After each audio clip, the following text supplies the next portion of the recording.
Hi there, it's Saturday the 20th of June 2015. My name is Andy Rowe and this is trendfollower.co.uk. In this video I'm going to have a look at my open positions and see how they're doing.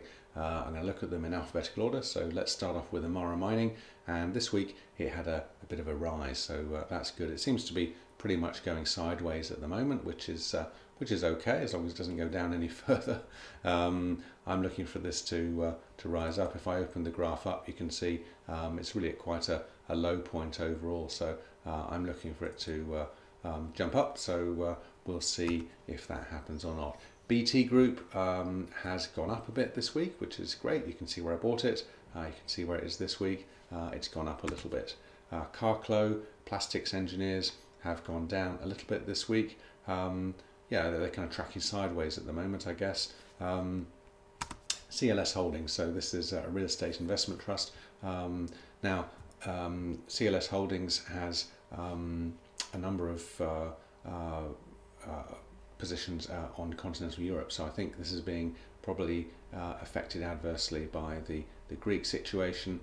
So things are going down for me there. You can see where I bought it, pretty much at the peak, of course, which is where I like to buy things. Well, it's where I buy things. I don't like to buy things at the peak, but that seems to be what happens. And it's gone down. Debenhams has gone down quite a lot this week. It was doing well actually after I bought it, but then this week has come back down, and it's probably now pretty much where I bought it. So that's a bit of a pest. Dexia and Absolute had a rising week this week, so good on you. Dunedin Small Companies, this was going to be my my new trade this last week, but the position has not been opened, so whether I will keep that open or not, I don't know. Evraz, on the other hand, has hit its stop loss. You can see my stop loss tends to be just below the MA50, and this position has been closed, so made a bit of a loss on Evraz, which is a shame because it was doing so well. And almost certainly it'll turn around and go back up, but I'm out of that trade. H&T, it's been quite a volatile week for H&T, all over the place, but pretty much they finished the week where they started. Indivior have dropped back slightly, so I think this trade is slightly in the red actually at the moment.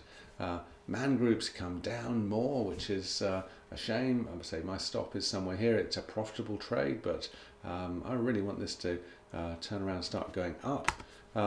Merlin Entertainment's down a bit again this week. Last week they looked like they were recovering slightly.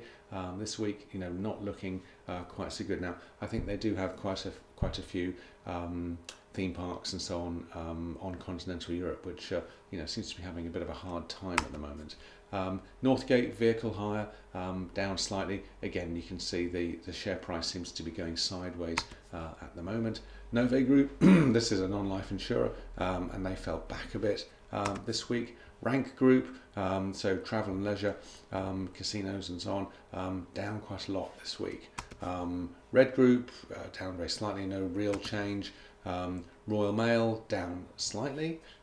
Segro, again a real estate investment trust, down a bit. Again, this has continental Europe exposure. They're down a little bit.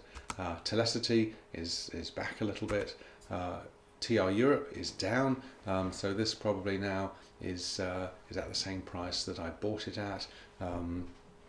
So that's falling back. Victoria Oil and Gas came down a little bit. Now, last week you remember me talking about my stop loss. The stop loss is down below the MA50 here, so it's not far off the stop loss, but I racked my stop loss up from below the lows here, rightly or wrongly. I'm not sure. Workspace Group, again real estate investment trust, fell back quite a lot this week. That's it. Yeah, so really not a good week for my open positions. Everything's fallen down a bit, but I'm just going to stick with my plan, and each week just crank the stop losses up. So for instance, looking at this trade, you can see this was a rising share price. It's had all sorts of times where it's fallen back, but it hasn't fallen down below the MA50 at any point over the past 2 years. So I'm using the MA50 as my stop loss, and if this falls right down, of course the trade will get closed. That will limit my losses. That's what I want. I don't want to have massive losses if the share price falls down to £4, for instance, with this share, if it hits £7.40 something, then I'm out of the trade. For a modest loss. So that's the way I trade. Nice and simple. But generally this week not good. So as they say, all boats float in a rising tide. All boats go down in a falling tide, and the tide is falling at the moment. So there we go. Those are my open positions this week. So hope you enjoyed that, and I'll catch up with you next week. Okay, bye.